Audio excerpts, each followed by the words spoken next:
Ito na ang araw na kami ay pabalik na ng Zamboanga City galing sa Tawi-Tawi. Ikawalo ng Nobyembre, 2023.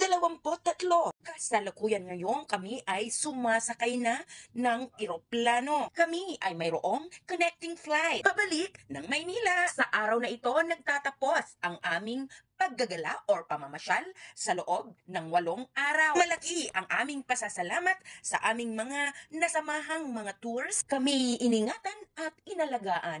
Sobra talaga tayong natuwa at nagpapasalamat sa kanilang lahat. Mula sa Basilan, Sulu at Tawi-Tawi na aming pinasyalan. Napakasaya. Ito, ituloy natin yung panunod na ating video. Sunod ay yung boarding naman namin papunta sa Maynila from Zamboanga.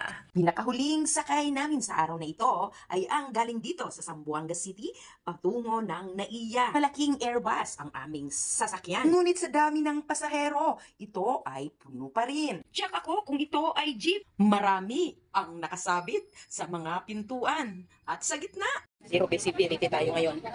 Ang husay, may pausok, ang Cebu Pacific. Haha, cheers! Follow for more tutorials and travel videos. Smile everyone so that the whole world will smile with you.